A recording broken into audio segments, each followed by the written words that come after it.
noche he tenido un sueño especial. He soñado con una escuela diferente. Esos niños estaban deseando ir a la escuela para poder jugar todo el rato. Si te gustaba pintar, podías pintar. Si te gustaba correr y saltar, podías hacerlo. Los mayores les comprendían y les hablaban bonito, como dicen en Perú.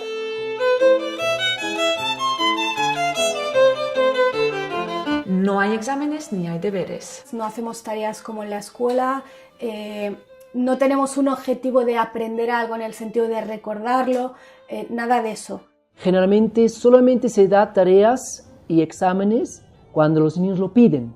Con los exámenes que conseguimos, pues que aprendas por el examen. Sentirse muy nervioso frente a exámenes.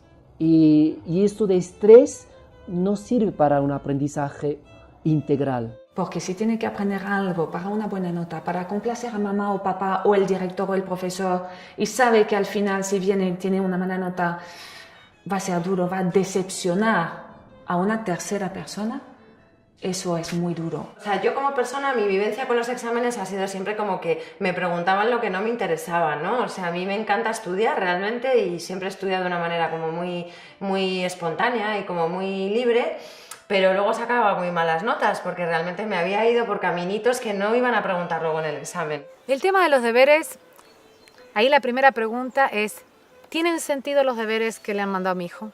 Yo no sé de dónde salen los deberes, realmente no sé cuál es el origen de los deberes y no sé cuál es realmente el objetivo de los deberes. Bastante hacen los niños en el cole, 8 horas, como para además llegar a casa y tener más deberes, no tiene sentido. Lamentablemente en la escuela pública muchas veces no tiene ni un sentido el deber que le han dado.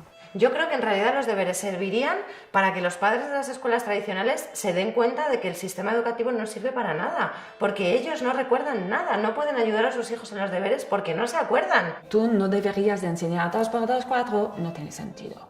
El niño te lo recita, pero no tiene ni idea lo que está diciendo.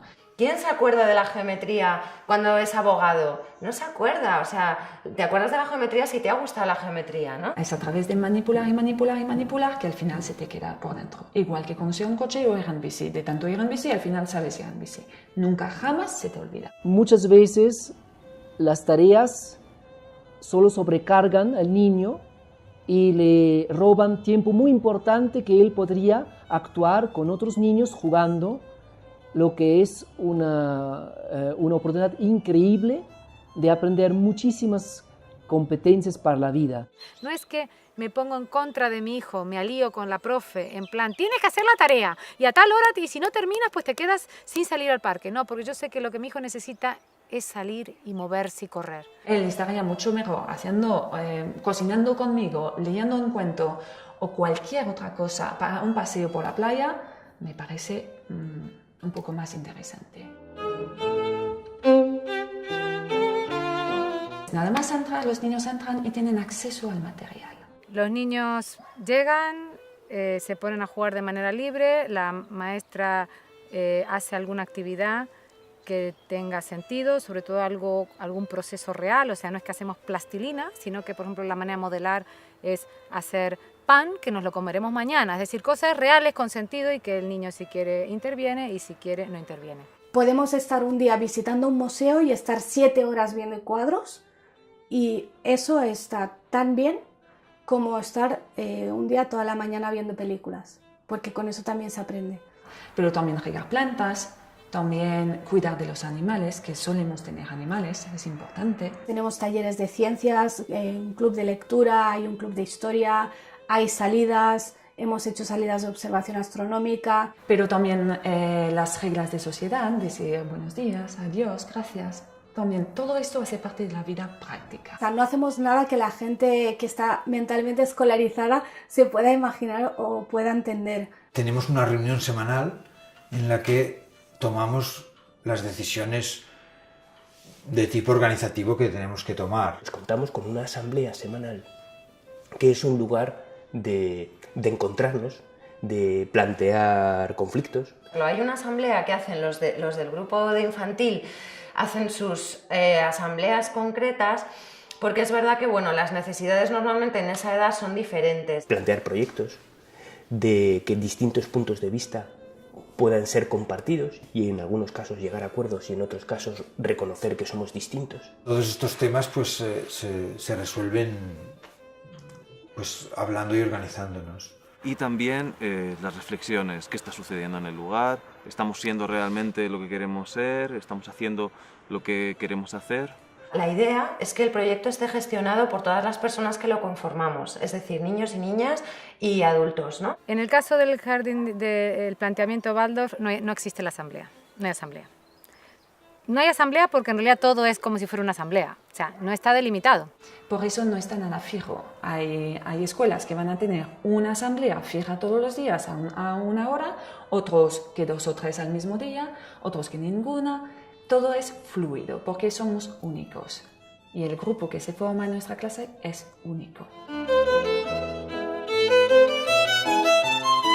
Si tu hijo no quiere aprender, le pasa algo grave a tu hijo. El aprendizaje se produce, como dice uno de mis maestros, Daniel Greenberg, desde que te levantas hasta que te acuestas, desde que naces hasta que mueres, estás permanentemente aprendiendo. Nacemos para aprender, no podemos dejar de aprender, o sea, es que hemos nacido para ello, ¿no? Intenta durante un día no aprender nada, verás que no puedes. Es imposible. El aprendizaje es un proceso que va de dentro a fuera. Que es algo activo. Es lo que hace el niño, lo que hace el que aprende, que es la parte importante. Porque si tú quieres aprender, vas a aprender. Porque está integrado con el deseo. Tú cuando te interesa aprender a tocar la guitarra porque tú quieres, tocas. Pero si le aprendes una poesía por tener una buena nota, por que tu mamá te diga muy bien cariño... Puede ser vivido como violencia, porque ahora no quiero aprender esto, pero me están obligando. La enseñanza puede ser invasiva, puede ser una agresión. Cuando yo intento enseñar algo a alguien que no está interesado o que no está capacitado, eso es una agresión. La enseñanza es un proceso que va de fuera a adentro. Alguien de fuera enseña a otra persona, ¿no? Entonces no es un aprendizaje que quede tan integrado.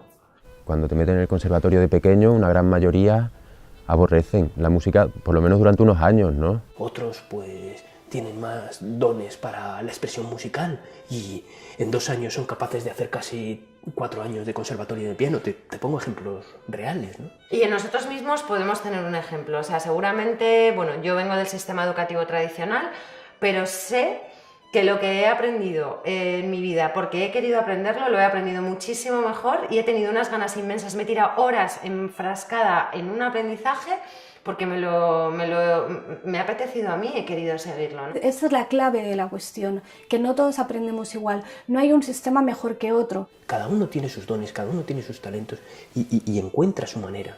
Entonces, un niño en libertad aprende muchísimo más en realidad. O sea, no solo es que no deja de aprender, sino que tiene muchas más ganas porque nadie se las corta, nadie le obliga, nadie le dirige. Todos los niños son curiosos, cada 2 por 3, ¿esto qué es, mamá? ¿Esto para qué sirve? Todo lo tocan, todos lo decimos, todo lo tocan, todo lo ponen a la boca. ¿Por qué? Porque quiere aprender, es curioso. La curiosidad es casi el motor del aprendizaje. Y por mucho que nos empeñemos y por mucho que se empeñe el sistema educativo en que dejemos de desear aprender porque nos obligan y nos guían y nos marcan y nos coartan, aún así seguimos teniendo ganas de aprender. Aprendes a base de experiencias, aprendes a base de errores y a los niños no se les deja equivocarse. El número de niños que hay por aula y el no poder decidir nunca o recibir una atención individualizada, el que no hubiera un respeto por los ritmos, que no se pudiera jugar más tiempo que hacer fichas, que cosas que tú recordabas de la escuela que no te habían gustado, ¿no? Y en las que estaba pues evadiéndome constantemente, ¿no? Pues, ya sea físicamente o mentalmente. No te gusta cómo se hacen las cosas, no estás de acuerdo en que tenga que ser todo tan estricto desde tan pequeños, que las clases sean iguales con 3 años que en la facultad, ¿no? Pues llegas a la universidad y sigue siendo más o menos lo mismo. A partir de ahí es cuando ya te planteas realmente, ¿es esto lo único que puede haber o puede haber alguna otra cosa? Y no seguir un programa, un currículum, que lo que hace es, pues, de alguna manera normalizar y poner a todas las personas medidas por un mismo parámetro. Eso surge porque la educación tradicional, la que ha nacido más o menos en la época industrial o un poquito antes podría ser, pero se ha masificado en la época de la industrialización en Europa. Escuelas que nacen para dar respuesta a unas necesidades en realidad que son completamente diferentes a las que tenemos ahora. Entonces está todo un poco planificado, se podría decir, como en una fábrica. Tratamos que los niños sean todos más o menos iguales. No queremos un niño tímido ni demasiado extrovertido. Los queremos igual, que todos sean medianos en mates, medianos en agua, medianos en todo. No puedo entender que en un grupo de 30, 40 personas se pueda intentar que todos los niños sean educados de la misma forma. Y como esto no es natural, es un espacio bastante artificial, también la mezcla por edades no existe, entonces es todo homogéneo, monocultura casi. Es que no permite esa personalización de la educación que al final es lo único que sirve y que hace falta. Ya no hay un monopolio de la información o del conocimiento, de la sabiduría en manos de unas pocas personas como antes los sacerdotes o los profesores, sino hoy en día es tan accesible la información que ya no tiene mucho sentido. Toda esta cosa del acúmulo de información es algo que ya está obsoleto, porque tenemos ordenadores, tenemos cerebros externos que cumplen esta función.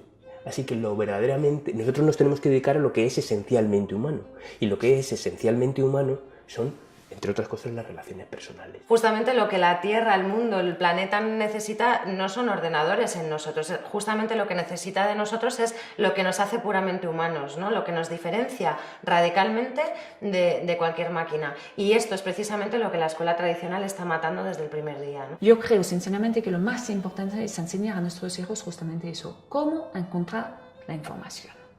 Cómo buscarla y cómo encontrarla y saber distinguir de la que me vale y la que no tanto. Entonces, hoy en día hay un fuerte apoyo de muchas áreas de las ciencias que apoyan un cambio, que sugieren un cambio en educación. Lo que nos dice la vida, lo que nos dice la biología es que la biodiversidad es fuente de promoción de vida. Es decir, donde hay diversidad, hay mucha vida. Es decir, el mundo progresa porque cada uno se dedica a una cosa diferente. Esos barrotes a las ventanas y los niños sentados sin ni siquiera derecho a levantarse, tienen que pedir permiso para ir al baño. Se basa en lograr disciplina en un espacio cerrado donde se busca sobre todo enfocar en enseñar contenidos. María Montessori desde hace más de un siglo escribió muchos libros, como La educación y la paz, es uno de sus libros, diciendo todo lo que estoy diciendo, que ya a su época comparaba la escuela normal, para llamarla de una forma, con una preparación para la guerra. Y decía, no, tenemos que preparar a nuestros alumnos para la paz en libertad. Un grupo de familias, la mayoría del grupo de lactancia de aquí de Cáceres, empezamos a reunirnos y a comentar pues, los desacuerdos que tenemos con la escuela convencional. Bueno, como somos padres, los fundadores de este proyecto, vimos la necesidad en nuestra propia vida, ¿no? Y esa hija nos trajo una revolución personal. Hice un viaje conociendo diferentes escuelas, diferentes pedagogías, diferentes métodos. Decidí irme alrededor del mundo para tratar de conocer más métodos y más escuelas Montessori. Empieza a mirar en internet y que hay un montón de escuelas libres, que está Paideia, que está Doniés, que hay un montón de escuelas que llevan una veintena de años. Y con eso empezamos en Salamanca un proyecto educativo, a lo que llamamos un proyecto educativo de educación libre. Una cosa es la pedagogía alternativa y otra es la libre. El movimiento de la educación alternativa, digamos, aunque es una definición que se hace en singular, la educación alternativa, en realidad lo que hay es una diversidad ingente de educaciones alternativas. Vemos que como en todas las cosas, pues hay corrientes más innovadoras, hay corrientes más cerradas. Gente de todos los niveles socioeconómicos, gente de todas las confesiones religiosas, y gente atea y gente agnóstica, y gente con todas las ideas políticas. O sea, el espectro es amplísimo, tan amplio como la propia sociedad. Creo que es tremendamente importante que haya todas esas diferencias. Esto es positivo, no es negativo, es positivo. Escuela alternativa significa una alternativa al sistema vigente. Y eso entonces también es un concepto relativo, porque, por ejemplo, la escuela en Finlandia el modelo educativo finlandés para nosotros sería un modelo de escuela alternativa. Es decir, la alternativa a lo que hay. Es un espacio donde se trata, lo primero, se trata a la persona de manera diferente. Ya ni siquiera digo al niño, digo a la persona en general, ¿no? A todas las personas de manera diferente. El pilar básico de la pedagogía de la caseta es el respeto hacia sus necesidades. Y con el niño lo más grave es que cuando nace lo respetamos que aprenderá a caminar, que aprenderá a agarrar cosas, que aprenderá a hablar, todo eso lo respetamos y de repente cuando cumplen 3 años ya no confiamos en ellos y ya tenemos que empezar a dirigirles y ahora todos tienen que hacer esto y ahora todos tienen que hacer esto. Buscando metodologías más activas, quiere decir donde el alumno está más considerado como un protagonista, participe en el proceso y no tratan al niño como un mero objeto. Entonces, esa actitud participativa de también poder expresar lo que uno siente, lo que uno piensa, eso ya es una característica totalmente esencial de no estar simplemente calladito, obedeciendo, quietecito en la silla. Y dentro de estos principios hay una diversidad importante. Hay quien lo hace en casa. Y en casa no significa físicamente en casa, sino que significa en familia. Porque hay familias que educan en casa que sí se ponen en el rol de profesor y distinguen el horario de, bueno, de 9 a 12 estamos estudiando y yo te estoy enseñando y luego ya vuelvo a ser tu madre y hacemos lo que sea que tengamos que hacer. Yo no hago eso, de hecho el unschooling consiste en no separar el tiempo de aprendizaje del resto de la vida. Agregan al aspecto activo del aprendizaje una cierta libertad y también una participación democrática o por lo menos una consideración de la opinión de los alumnos en el mismo proceso de aprendizaje. Si se les deja desarrollar su propio deseo, ellos saben lo que necesitan. Es una educación basada en la confianza. Confiar en que ellos van a actuar de una manera que va a ser buena para ellos. Siempre que hablamos de escuela libre o democrática, siempre sale lo de hago lo que me da la gana, ¿no? Es como la frase que siempre sale, pero ¿hacen allí lo que les da la gana? Confiar no quiere decir dejarles hacer lo que quieran, tampoco. Dejarles que se den golpes, ni que se... no. Dentro de una escuela democrática, paradójicamente, hay muchas normas y muy claras. Límites, normas de a su ritmo, el respeto. Y va aprendiendo a través de esos límites que existe otro, que hay que respetar también al otro. Respeto por la forma de comunicarte, respeto por las opiniones de los demás, respeto por el entorno. Pues esos son los límites que ayudan a crecer.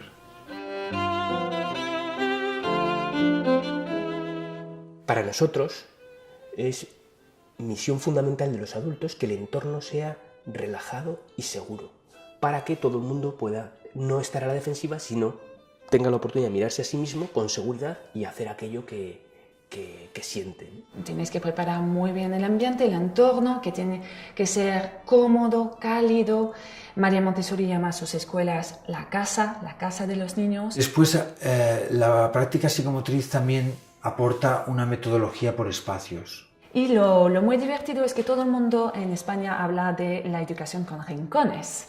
Y eso a mí me parece divertido porque la que inventó los rincones es María Montessori, pero María Montessori no los llamó rincones, los llamó espacios. El mismo proyecto se divide por espacios y cada sala a veces también a su vez está dividida por espacios. De hecho, es difícil para un niño o un adulto que no conoce el método Montessori entrar a una escuela y decir eso es mates, eso es lengua. Es casi imposible. Sino que todos pueden ir a las habitaciones correspondientes y usar el material y después devolverlo al sitio. Obviamente todo a la altura de los niños. Cuando digo todo va desde el reloj, desde una imagen hasta el material. Excepto en el laboratorio, que hay material peligroso y delicado, todas las habitaciones, todos los espacios tienen, el material está al alcance de los niños. Que, por ejemplo, tengas un montón de material al alcance de tu mano, que no tengas que pedir permiso para cogerlo. Y bueno, este espacio grande tiene una zona de artística, una mesa que sirve además también como para reunirnos, para hablar. Es una mesa muy grande en la que cabemos todos. Hay sillas, hay mesas, pocas, no hay una por niño, sino que hay, ¿vale? Suelen ser ligeras y obviamente de madera. Y luego hay otra sala que es un poco más grande, más amplia y más más vacía, con unas colchonetas y donde es la llamamos la sala de movimiento. De repente crees que no hay nadie y aparecen dos debajo de un colchón. Y esa habitación la verdad es que la que menos cosas tiene y la que más movimiento recibe. Si necesita mover el cuerpo, encuentra su lugar. Si necesita una actividad más tranquila, plástica, también encuentra su lugar. Y luego hay una cocina muy grande donde hacemos talleres de cocina, aprendemos recetas, experimentamos y así. Por definición, cuando dos personas están juntas y conviven juntas, hay conflicto.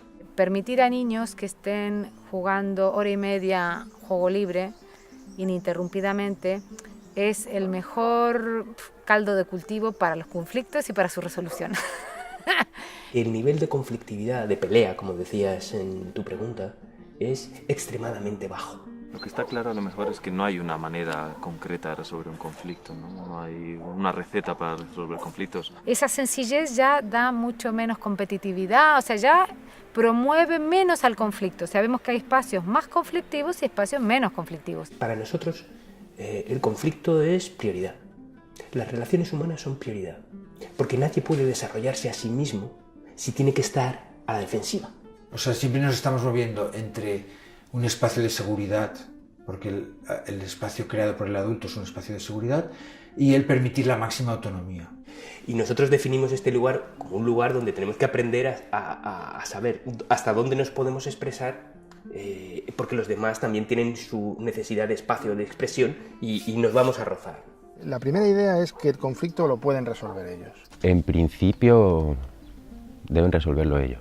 A veces es peor intervenir y el conflicto se resuelve peor si interviene un adulto o dos adultos que entre ellos. Si hay un momento de físico, de empujones, metes las manos por medio sin decir nada y te esperas a ver si son capaces de intentar hablar. No permitir que la agresión se dé, digamos que suba el nivel de agresión, ni verbalmente ni físicamente. Uno puede decir todo aquello que siente sobre la otra persona, sobre lo que sintió con la otra persona hizo. Intentas no meterte y sobre todo no dar tu opinión. Sin tomar partido por uno de los dos, sino intentando que siempre sea algo lo más objetivo posible. Ni a lo mejor sabes si esa persona ese día viene más revuelta. Algunos pues han vivido situaciones muy difíciles, otros no. Unos piensan de una manera, otros piensan de otra. Entonces partimos de la base que en todo caso todos son víctimas como mucho. Sin juzgarlos, mediar en los conflictos para que todo el mundo tenga la oportunidad de escuchar el punto de vista del otro y en ocasiones se llegue a acuerdos y en ocasiones pues se constate que hay diferencias. Y luego es muy bonito también ver qué normas surgen a partir de ahí. Y aparte, después reflexionar sobre si como hemos actuado es como deberíamos haber hecho, si podíamos haber hecho alguna otra cosa que hubiera sido más justa para todos, bueno, o que hubiera llevado a otra solución. Es que es una maravilla, ¿no? Lo que se puede llegar a crear, ¿no? y a solucionar y de qué forma, ¿no? Gran parte de lo que eres como adulto se lo debes a lo que fuiste como niño, por lo tanto sí que va a ser muy importante qué tipo de relaciones has tenido, cómo has sido educado, ¿no? Todas las fases que vas a tener de mayor las pasas primero de niño. Vemos que tanto más pequeño es el niño, tanto más huella deja lo que hacemos para el resto de su vida. Entonces, si tú de niño has tenido la opción de construirte herramientas, cuando seas mayor te vas a poder adaptar. Sin duda. La capacidad para mirarse dentro tiene que ver con cuáles han sido tus experiencias emocionales, sobre todo en la primera infancia, ¿no? Es donde más responsabilidad hay, porque ahí es donde se crean las bases de la persona. Para nosotros Guaira no es el espacio donde ellas se educan. No me gusta llamarlo espacio educativo porque creo que es solamente un elemento más de su desarrollo. Porque la educación es eso, está todo unido.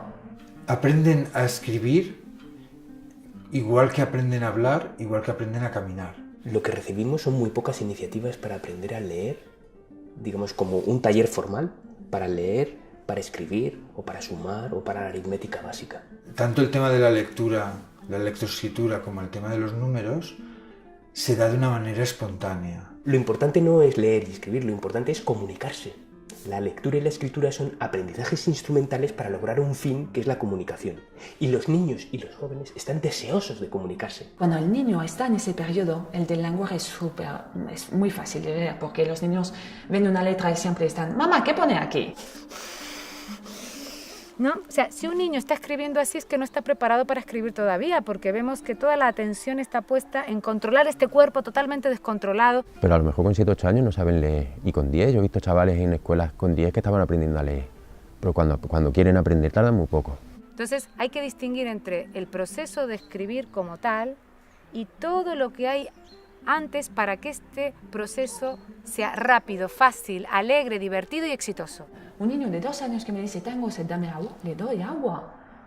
Si ese mismo me dice, tengo sed de conocimiento, quiero aprender, ¿quién soy yo para decirle, no cariño, tienes 2 años, espérate a 7 años? No tiene sentido. Y nos damos cuenta, sin embargo, que los niños saben hacer esto, pero no lo hacen a través de lo que denominamos en la educación convencional clases. Partimos de la base que no hace falta, que con ser una vivencia es suficiente.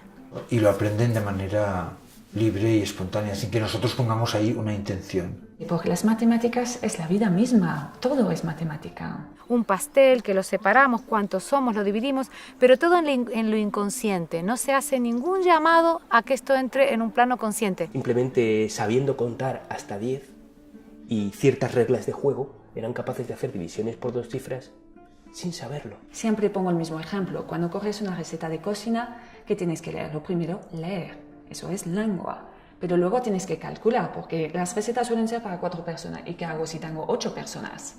Multiplicar. Eso es matemática. Entonces está todo unido. No deberíamos nunca separar las materias. Y luego se comen el pan, además. El gran problema es el desconocimiento, hay mucho desconocimiento. La gente no se puede imaginar una escuela libre. Tú hablas de una escuela libre y la gente te pregunta, pero no entiendo, llegan y están todos juntos y no hay clase y no hay aulas y ¿cómo funciona? No se imaginan. La zona de confort que es difícil romper. Eso es también una barrera muy, muy, muy difícil.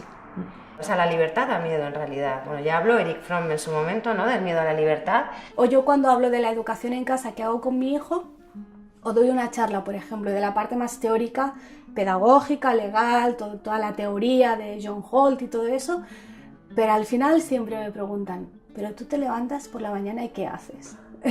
Y la libertad da mucho miedo, el que las cosas no estén claras, ¿no? ¿Cómo van a ser? ¿Qué va a ocurrir? ¿Qué va a pasar? ¿Va a aprender a leer? ¿Va a aprender a sumar? ¿A restar? ¿Se va a desenvolver bien? Y si no... ¿no? Estas dudas, porque realmente tenemos una presión social bastante fuerte, ¿no? Se teme lo que no se conoce.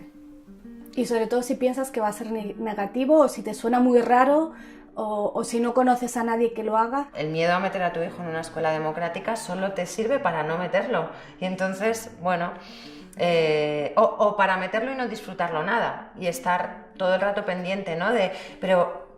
Y entonces intentar seducirlo para que aprenda ciertas cosas. Entonces es no disfrutar y no dejarte llevar, ¿no? Entonces son miedos comprensibles, pero no tienen mucho sentido, en mi opinión.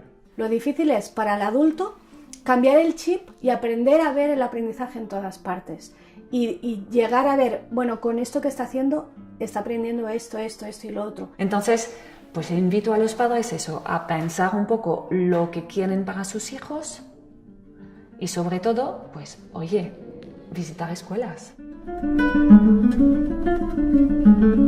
Niños jóvenes que salen de la escuela, una escuela alternativa libre, con su concepto más integral, interdisciplinario, holístico, tienen realmente las herramientas para poder gestionar problemas. Porque se han encontrado con mucho entrenamiento, con muchos conflictos que han ido resolviendo ellos. Y además han aprendido muchas habilidades que no se enseñan en las escuelas tradicionales, por ejemplo, habilidades sociales. Son niños que tienen unas capacidades diferentes, eso es verdad, y de repente son niños que a lo mejor tienen una capacidad de argumentar sus necesidades de una manera que llama la atención. Eso puede ocurrir. Habla con cualquier persona. Son niños que ven a un adulto y te van a preguntar cosas, ¿y tú qué haces? ¿Y cómo te llamas? Y que veo a veces niños de otras escuelas que hasta les da miedo hablar con un adulto o con un niño que va en otra clase superior. Son creativos y eso permite que ellos superan cuando hay problemas, cuando hay dificultades, mejor dicho, por ejemplo, adaptarse a un sistema más rígido, dentro de unos 2 meses se adaptan. Es alucinante la gente que sale de estas escuelas y no tiene ningún problema de adaptación. Y esos ejemplos pienso que son muy buenos de los niños que se han educado así y que ya son mayores, ver qué están haciendo con su vida. Nos fijamos un poquito en los que ya han pasado por esta escuela y cómo han salido. Podemos citar a los 2 co-creadores de Google, podemos citar a Ana Frank, al creador de Amazon, el creador de Wikipedia, la hija de los Kennedys. Entonces, bueno, yo creo que la lista es inmensa, dejo a la gente buscar en Google justamente. Pero no son niños raros, niños extraños, ¿no? Que hacen cosas raras, ¿no? Son niños que tienen capacidades distintas. Sí que tienen cosas diferentes, tienen muchas cosas en común con el resto de niños, claro, pero sí que tienen aspectos de su vida muy diferentes. El acompañante tiene un rol muy importante, pero muy diferente a un educador o un profesor tradicional. Nunca utilizo la palabra maestro o profesor, ¿no? Utilizamos otro lenguaje porque queremos crear otra realidad. Nosotros seguimos diciendo profe porque no nos da miedo tampoco la palabra profe. Hemos llegado a la conclusión que lo mejor para que se den estas condiciones, ¿no?, de desarrollo autónomo de los niños es que los adultos estemos con una actitud de observación. Entonces es como que uno está muy atento, pero a la vez dejando que ocurran las cosas. Son los niños los actores de su aprendizaje. Nosotros somos por detrás, somos en la sombra. Ese trabajo es muy estresante. No es fácil, lo que parece, no haciendo nada activamente en el aula, no es fácil. Ese estado de armonía en el juego es uno de los mayores artes, diría el mayor arte de un adulto, crear ese entorno en el cual los niños jueguen y tú estés como que no estás, pero estás. El acompañamiento emocional, ayudarlos a crecer, acompañarlos en las cosas que les pasan. Estar muy atentos a cómo se están sintiendo. Hay algunos niños, algunas niñas mayores que pueden verbalizarlos, hay otros que no pueden porque todavía son pequeños, entonces tenemos que estar pendientes, tenemos que estar atentos para saber realmente qué es lo que quieren, ¿no? Y es muy interesante ver dónde está despertando un interés y tú qué puedes ofrecerle para que pueda desarrollar, ¿no?, este interés, pero a lo mejor él el interés todavía no te lo ha dicho claramente. Si, por ejemplo, a los 6 años no ha tocado ninguna letra, ningún número, habrá que hacer algo. Eso es mi trabajo como guía, ver cuál es el problema, por qué no le interesa y qué puedo hacer yo para interesar a ese niño. Eso es mi trabajo. Y crear contextos y crear situaciones en las que ellos también puedan desarrollar sus proyectos. Pero son los niños que deben de aprender a servirse, a ver, a gestionar también su cuerpo. Tengo hambre, necesito desayunar. La misión de los adultos también es el de ser buscadores de recursos. Bueno, más que buscadores, encontradores de recursos, ¿no?, como Pipi Calzas Largas. Y otra de las labores es ser mediadores entre los niños y las niñas y los recursos. Cuando un niño o un joven muestra un interés, las personas del equipo de adultos, si uno de nosotros sabe de esto, entonces lo acompaña. Si dentro del equipo de adultos no hay una persona que sabe de esto, te pongo por ejemplo karate, ¿no?, pues entonces buscamos en el entorno de las familias qué padre o qué madre sabe de esto. Lo que han visto, ¿no? Siempre es así, siempre hay un referente adulto. ¿Cómo le vas a pedir a un niño que supere ciertas dificultades que pueda tener si tú no estás ahí también como avanzando? Hay gente que sí que lo tienen, ese respeto innato, esa forma de hablar a los niños, de ponerse a su altura para hablarle, de dejarle hablar, criticar, escucharles. La economía, sin duda, es uno de los desafíos que un proyecto de este tipo pues se encuentra. Esta educación no existe dentro de la escuela pública pues no tenemos más remedio que hacerlo privado. Y sin duda esto, que es una iniciativa privada que no está subvencionada con fondos públicos, pues se alimenta de las cuotas que pagan la familia. La única entrada de dinero de los proyectos son las cuotas de las familias. Aparentemente se necesitan muchos recursos para hacerla bien.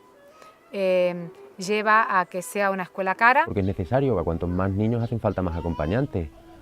Y los acompañantes cobran un sueldo simbólico por estar aquí y entonces, bueno, hay una parte de sueldo económico y mucho capital humano. Entonces nos veíamos en la disyuntiva de o no hacerlo o hacerlo con cuotas altas. Según qué países, vemos que cuanto la economía más delicada es, tanto más diferencia hay y tanto más una escuela Waldorf significa ya todo un pack de cierto nivel. Si hay gente que no tiene acceso al proyecto por el tema económico, te hace plantearte hasta qué punto estás haciendo algo alternativo o estás haciendo algo de élite. Cuando empezamos con el proyecto, algo que teníamos claro era eso, ¿no? Que queríamos que fuera accesible a todo el mundo y que lo económico no fuera una barrera. A veces hemos tenido como un diálogo con perspectivas más sociales, de que esto tiene que llegar a todo el mundo. Ahora mismo Guaira es un lugar donde lo económico no es barrera para nadie. Estamos poniendo unos 20 euros al mes para gastos diversos, pues fruta o materiales o alguna visita, alguna salida y cosillas así que hacemos. Y nada más.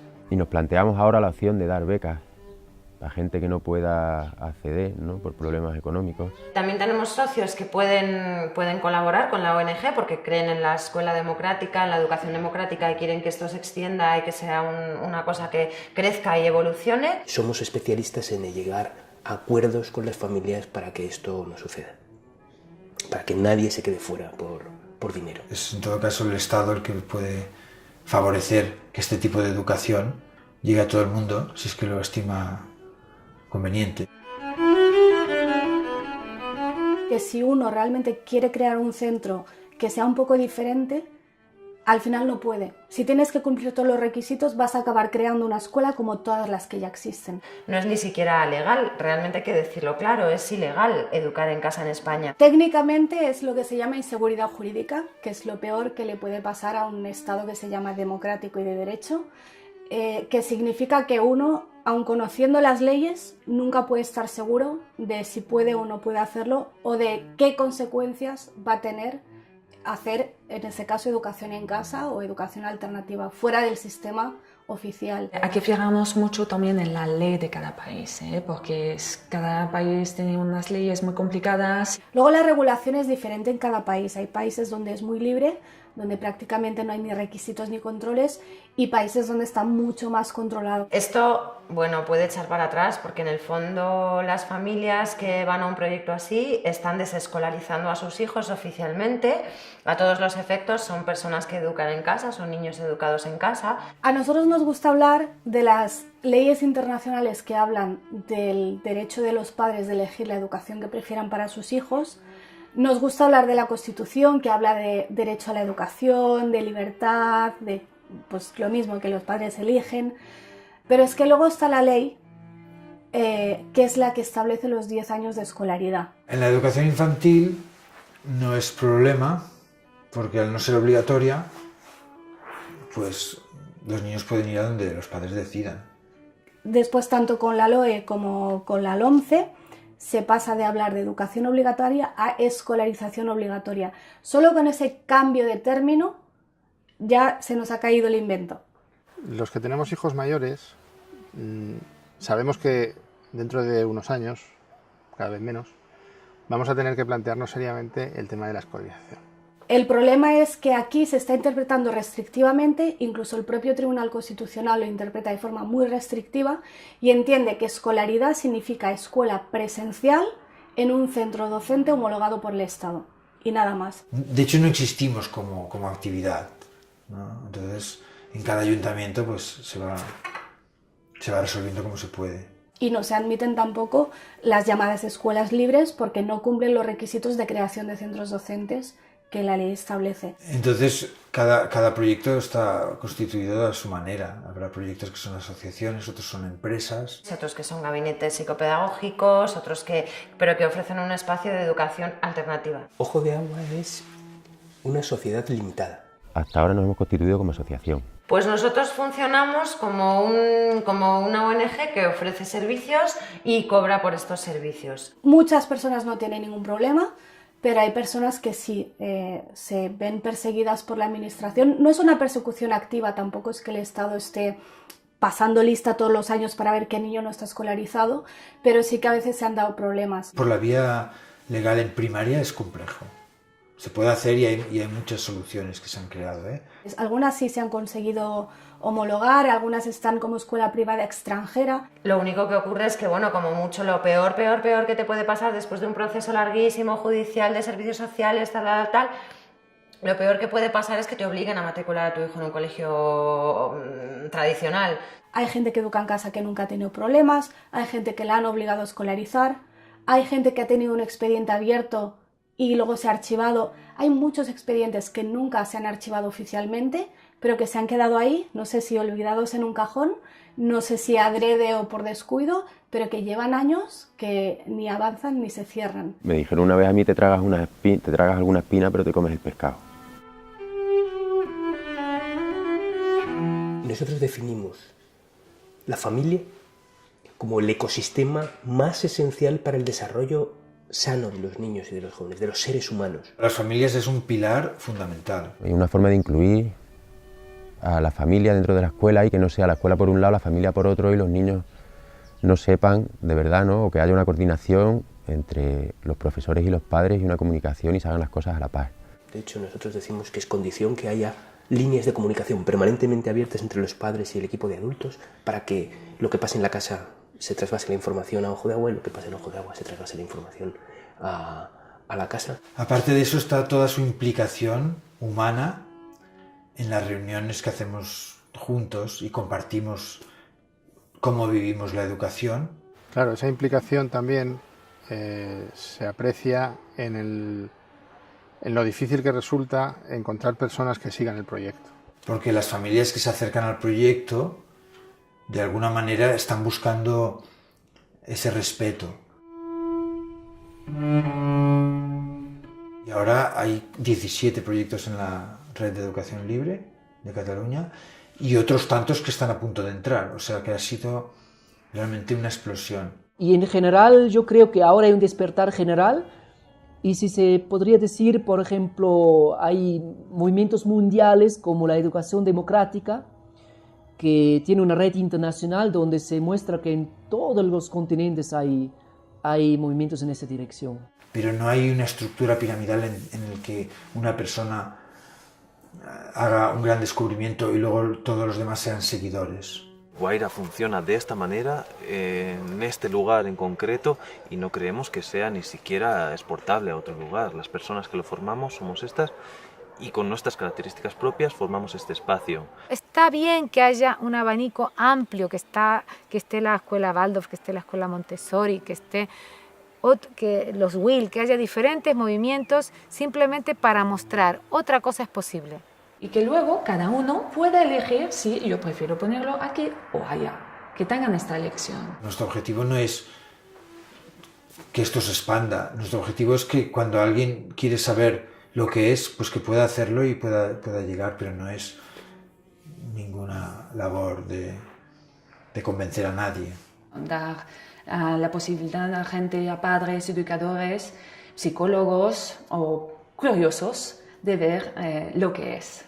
Y estamos también conectados con la educación pública, hay mucha gente de la pública que está interesada y compartimos. Vienen muchos niños a visitarnos de coles tradicionales y nos conocen y vienen y entonces, bueno, se comparte mucho. Hay muchos profesores, y me consta, en los centros oficiales, tanto en la privada como en la concertada como en la pública, hay muchos profesores que están intentando cambiar las cosas, hacer las cosas de otra manera, que están intentando quitar libros de texto, quitar exámenes, quitar deberes, pero al final el sistema es tan rígido que no se lo permite. He encontrado profesores en escuelas públicas maravillosos, que no eran guía Montessori, pero Pero invitaron a ver cómo trabajaban, no tenían material, pero lo que he dicho, la filosofía sí que la tenían. Entonces, hay profesores de la pública que acaban creando escuelas alternativas, aunque sean ilegales, porque eso al final es secundario. O sea, lo suyo sería que la escuela pública para todos, este eslogan de camiseta verde, escuela pública y para todos, que sea de verdad la alternativa, la mejor alternativa, que lamentablemente no lo es. Pero efectivamente que sea público, eso es mi sueño, por supuesto que sí. Yo sé que esto es algo que funciona, que día a día y año a año estamos demostrando que funciona. Hay escuelas libres muy buenas en España, hay familias educando en casa que están teniendo muy buenos resultados. Solo el despliegue que ha habido en España, de que ahora están prácticamente todas las comunidades autónomas, muestra cómo, lejos de ser una pedagogía desfasada con los tiempos, es una realidad que crece cada año y crece en parte como respuesta al sistema escolar, que no me gusta llamarlo sistema educativo porque no es lo mismo. El sistema escolar está fracasando, le está fallando a muchos niños. La buena solución es que todavía nos queda mucho por hablar con los poderes públicos, para que reconozcan que nuevas realidades, que yo creo que es parte de su función también, nuevas realidades emergen y ellos tienen que estar atentos, es parte de su trabajo también, estar atentos a las nuevas realidades para que la evolución social se vaya produciendo.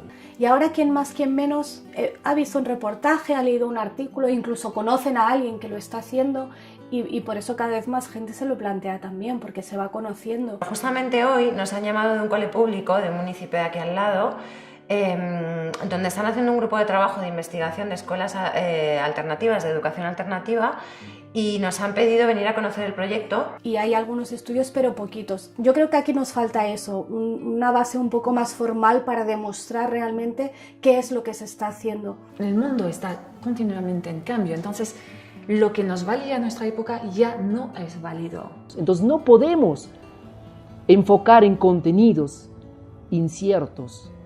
Tenemos que enfocar en otra forma de educar. ¿Qué ciudadanos queremos y nos interesa para nuestro sistema? En esa línea, lamentabilísimamente, está nuestra educación oficial. Reflexionando después te das cuenta de que eso es lo bueno para tener después adultos que sean obedientes, que no cuestionen las normas. Si tú coges a Leonardo da Vinci y le encierras durante 8 horas al día en una escuela a hacer una hora de matemáticas, una de lengua y una de historia, adiós da Vinci, adiós genio. Se acabó. Entonces tenemos que ver qué es lo importante, qué queremos enseñarle a nuestros hijos. ¿Para qué estamos enseñando lo que enseñamos? ¿Para quién educamos? ¿Educamos para esa sociedad o educamos para el ser y para que desde este nuevo ser pueda surgir una nueva sociedad? Y no adaptar a los niños a unas necesidades de, digamos, de producción, ¿no? Para que se adapten a un tipo de trabajo. Es que te puedas acabar dedicando a algo que te guste. Al final la educación es para eso, no es para memorizar las capitales del mundo ni para hacer derivadas ni nada de eso. Es para ver qué vas a hacer con tu vida, para eso es la educación. Los que trabajamos con niños, trabajamos con la siguiente generación. Trabajamos a plazos larguísimos. Allí, cuando eres maestra, cuando tienes a tus niños delante, tienes el futuro delante. Y estamos absolutamente necesitados desde el punto de vista económico, esto lo cuento para los economistas, para los políticos, de creatividad y de innovación. Para salir, como digo, de la situación en la que estamos.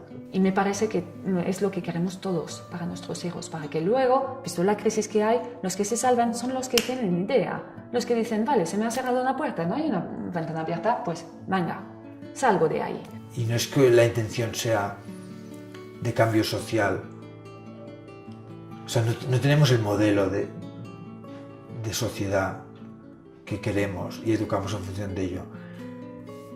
Sostenemos lo que ellos son y ellos ya harán el cambio que se tenga que hacer. Como decía Gandhi, sé el cambio que quieres ver en el mundo. A veces la gente te dice, pero tiene que ir a la escuela para prepararse para la vida. Mi respuesta es, mi hijo no se está preparando para la vida, la está viviendo, aquí y ahora. Tienen derecho a disfrutar de una infancia libre, a sentirse respetados, a tener cariño, a pasar las fases de su vida, aprender a vivir, ¿no?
es bonito verlos como...